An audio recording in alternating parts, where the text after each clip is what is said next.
Hey guys, it's Sunny. Welcome back to another episode of my podcast, Sunny's Geeky Grove. If you are a returning listener, welcome. Thank you for coming back again.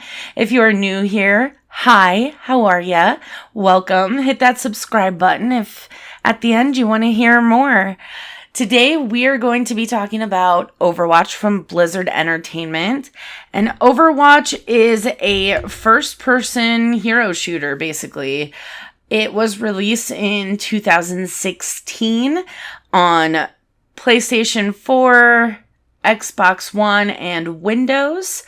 It's described as a hero shooter, which means that you can pick one of the 31 characters and you're on a team of 6. So it's a 6v6 game style for the quick play, where you have several different options depending. You could be capturing an objective, or you could be escorting a payload. So you'd have to capture the payload first, then escort it. And then conversely, on the other side, you would stop the players from escorting the payload. So you would want to fight back and keep them from getting it to the checkpoint and to the final place. So a lot of times with Overwatch specifically, it is characterized as games as a service. So if you don't know what that is, it's actually fairly easy to understand. It's basically presenting video games and content for that game on a continuous revenue basis. So essentially, it's a way to monetize the video games after the first point of sale. So after you've purchased that game, there are more ways to spend and drop your money into it. A lot of times, games as a service is often used with free-to-play models. So for like Dungeons and Dragons Neverwinter, it's free-to-play, but you have the option of buying loot boxes, or there's microtransactions where you can get things to enhance your character. Another example would be World of Tanks, where it's the same thing. There are microtransactions. You can buy things to customize your tank and get new maps and things like that. These are oftentimes games work under the titles of living games or live games. So they're ever evolving, ever changing within the updates of this. So for Overwatch, we do have microtransactions and loot boxes. The loot boxes are cosmetic only. They do not enhance your ability to win, to deal damage, to capture a point easily. They don't do any of that. It's all just the aesthetic.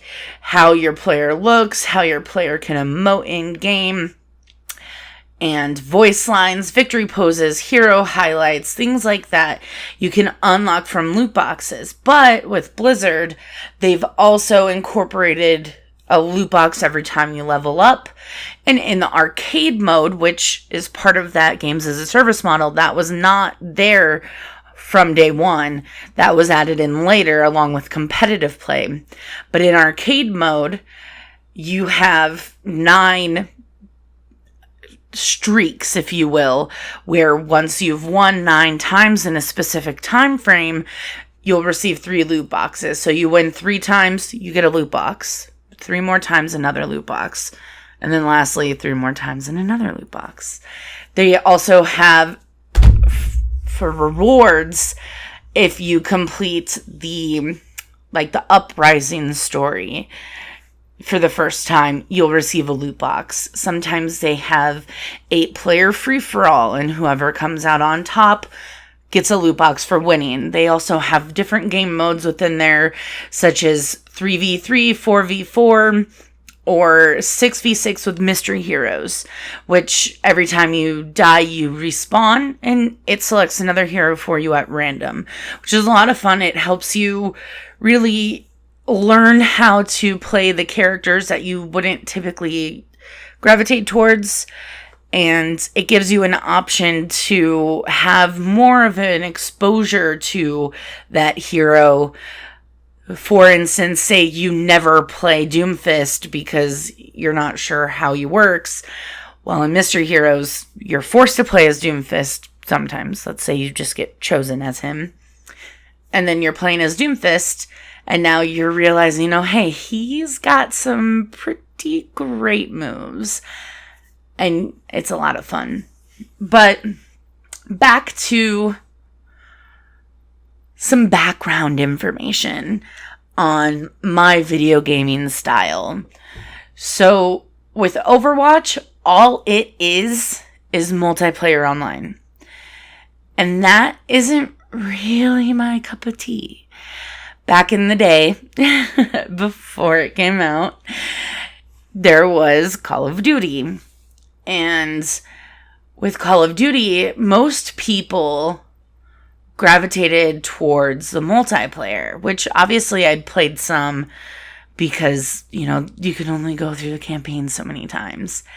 But I would play some, but I was just so trash at it, which is fair because I would play the campaign first and everyone else would be leveled up and they'd prestiged a few times and oof, I'd be a level 2 and they'd be a level 402.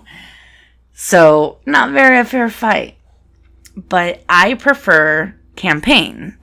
And so when I heard that Overwatch was coming out and everybody was so hyped for it, I said, okay, well, what's the solo player? What's the single player look like? And they're like, oh, it's not there. And I was like, but why? What am I supposed to do when I get tired of dealing with toxic people? Play a different game? Yeah, pretty much. That's it. You have no single player campaign in Overwatch, which is sad. I mean, there's no story mode. There's no campaign. It's just online, shoot, kill, respawn, which is fun.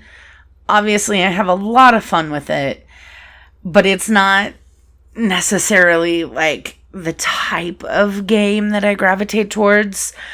I have played a lot of these battle royale type games that they have out nowadays that these kiddos and youngsters are playing, and not my favorite. I've ranked number 2 in Fortnite once because I hid for the entire 20 minutes and just walked around and kept building walls, and then I ended up in the top of the house, and the person that wasn't also there with me killed me. So I ranked number 2 once. I have gotten probably 3 kills in Battle Royale, in Fortnite. No kills in PUBG. I've played that for probably an hour. They're just not my favorite. I do enjoy teamwork, which is why I enjoy Overwatch. But as you can see, your heroes are set up into 3 categories. You have tank, damage, and healing support. So a well-rounded team has 2 from each category. That way you have 2 people who can take a lot of damage, block perhaps, or even buff. I believe Winston's dome buffs a little bit. And then you have your healers who can give you armor, who can give you healing, obviously. And they have their own little tricks up their sleeve for some of them. And then you have your assault or your damage characters, which they are high damage, but they're squishy. And not most of them can heal themselves. You have a few who can. And you also have a few tanks that can heal yourself. At least one that I can think of off the top of my head. But for the most part, you want to have that balanced and rounded team. It helps you capture or defend a point or a payload. It makes sense. And so sometimes you will get into a game, and for instance, sometimes I just really want to play Sombra or Symmetra or Mei, and so I will pick it first. And then everyone else will pick assault, and we have no healer. Like, I can heal myself. Soldier 76 can heal himself. But then we've got a Hanzo and a Torbjorn and a Sombra that can't. So then there's 4 of us right there that, aren't getting heals from an external person, from another person. And chances are all we're going to do is die. We are going to get slaughtered. Because the other team is probably going to be well balanced. They are going to have the 2 tank, the 2 healers, the 2 assaults. And they are going to decimate us. Not a lot of people understand the importance of a well-balanced and well-rounded team. A lot of them just pick, I want to be Hanzo because I want to snipe. Or I'm going to pick Widowmaker because I want to snipe. Like, you can't really camp in this game. It doesn't lend itself to that, really. And especially some of the maps, there are no high vantage points. There are no corners to sit and hide in and snipe. But these folks choose it. And it's frustrating. Because, like, where's your sense of pride and accomplishment in helping your team be balanced and well-rounded? Where is that team sense of, being a team player, being somebody that's going to try to win by being balanced?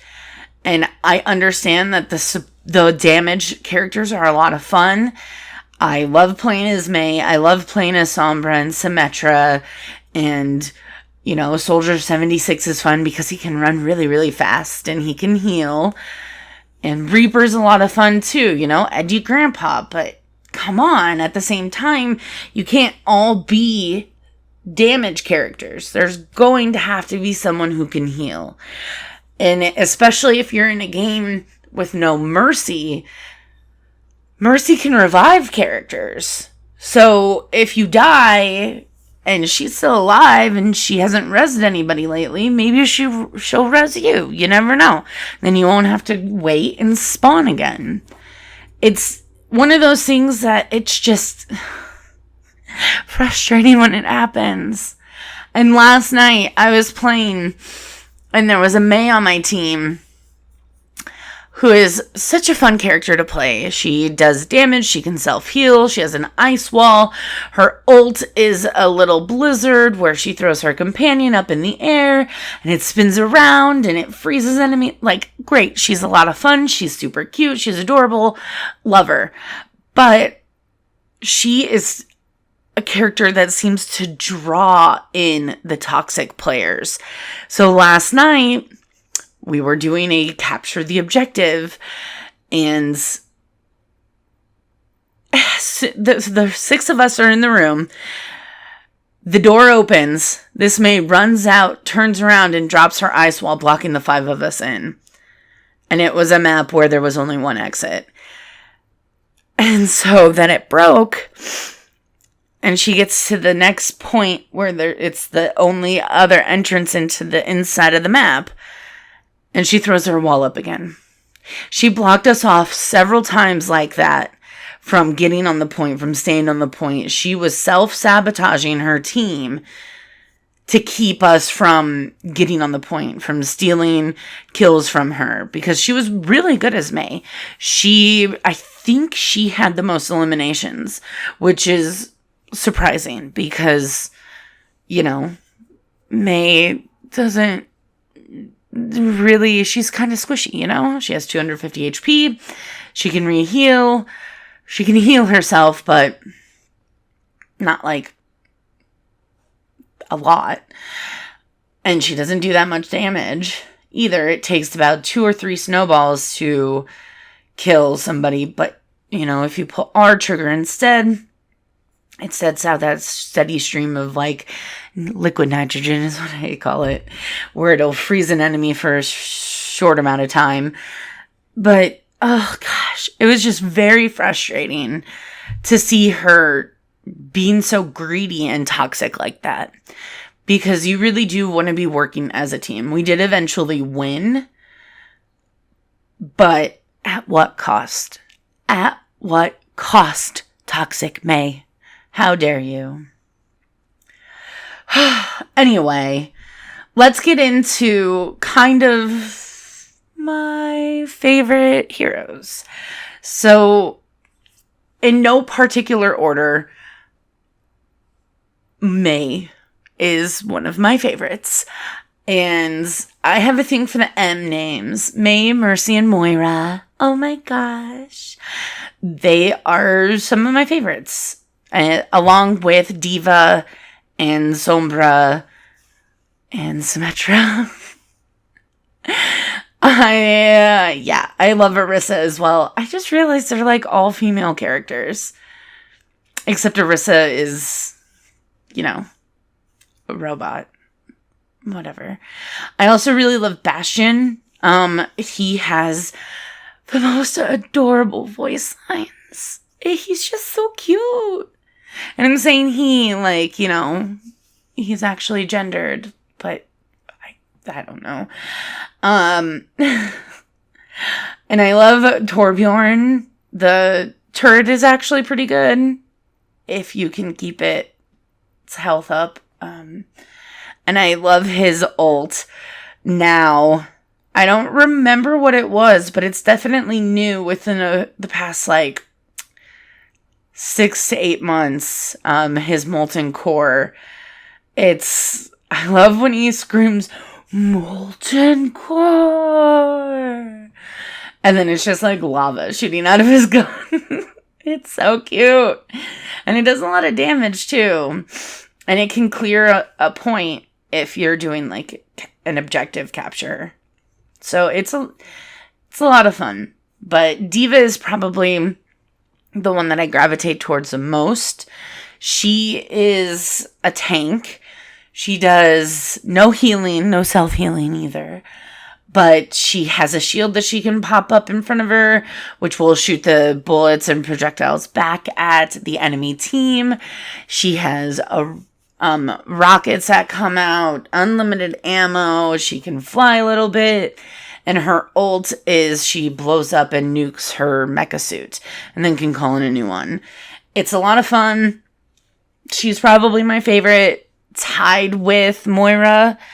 I tend to have a lot of luck with Moira as far as once I get in a groove, or if there's a large chunk of enemy heroes together, I can get one of my damaging orbs in there and then siphon from them, and I could get, their health lowered down pretty quickly. Maybe not necessarily me killing them all the way, but lowering their health where somebody else on my team can finish them off. And her ultimate coalescence is a lot of fun. It is a healing and damaging ray in one. And it goes fairly far too. So you can be further away. And that way you're not necessarily in the direct line of fire. Which is a lot better for me than being up close and personal. Because Moira is a bit squishy. And I do love Mercy. I'm not necessarily the greatest with her. I enjoy the skins that they have for her. They are some of the most fun. But, the healing, I feel like I can heal better as Moira. It is what it is, There is a lot of lore. They make little mini movies, videos, and some comics, some books on Overwatch on the characters. I feel like there is a lot of backstory out there. There is a lot of character development. But at the same time, it has no impact on the game because there's no freaking story mode. So what's the point? There is no point. It's cute. I'm glad they do it.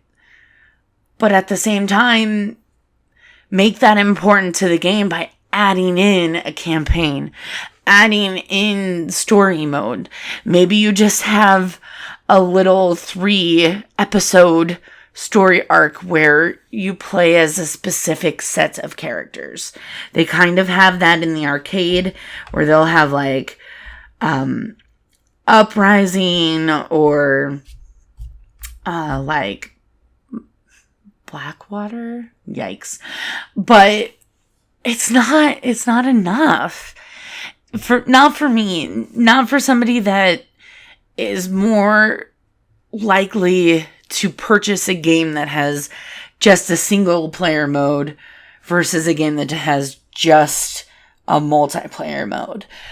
Predominantly my games are in the middle that have a blending of the two, but 9 times out of 10, I'd rather gravitate towards that single player game. You know, The Last of Us, Until Dawn, Fallout 4, Alan Wake, those type of games I'm going to gravitate towards instead of, you know, Fortnite and PUBG and Call of Duty multiplayer, Titanfall, Destiny, Anthem. I'm not going to say, ooh, I want Titanfall 2 instead of, ooh, I want Fallout 4. It just, you know, that's how I feel. That's just my personal opinion. Obviously, everybody's playstyle is different. What they hold important as far as their gaming and relaxing experience is going to be different. I'm not saying that they are bad, but a game that will give me the choice of X and Z, and X and Z, X or Y, or a game that is going to have a truly compelling story that is going to take me, 12 plus hours to finish with replayability, I'm going to go to that game instead. Because at the end of the day, my relaxing isn't just leveling up on the leaderboards, getting the most kills, having the lowest KDR. Overwatch is a ton of fun. I enjoy it a lot. I have fun. I care about leveling up. I care about getting those endorsements out to the other players. But at the same time, I would love a campaign or story mode.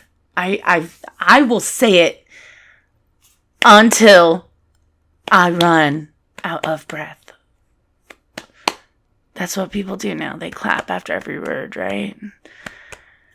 I want one.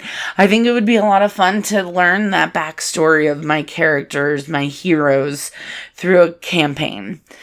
And they won't do it. I understand that. I'm disappointed, but we've got Diablo Immortals to look forward to. Bless. The best news they could have given us at BlizzCon. I was so excited. That was me being facetious. If you believe me, yikes. Check my Diablo 3 episode because, no, I am all about that OG Diablo gameplay. Gimme. I have played a lot of Blizzard games in the past. Diablo 2, played a lot of that. I've played StarCraft Brood War. Not necessarily a ton. I don't know a lot of the lore or anything like that, but I did play that. And I had played Warcraft before, not World of Warcraft. I looked into Warcraft a couple days ago, and yeah, I remember my brother had that, and I had played it.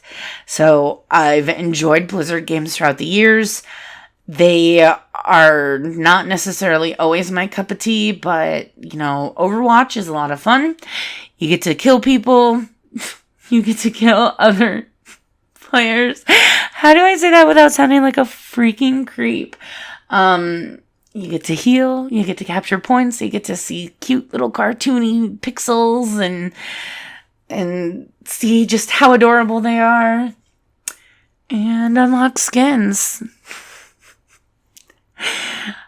Overwatch is available on all platforms. You can get it on the Xbox One through the Xbox Microsoft Store on your console for the Legendary edition for $59.99. Or if you buy it physically from Target, you can get it for Xbox One, it looks like, for $25 to $40.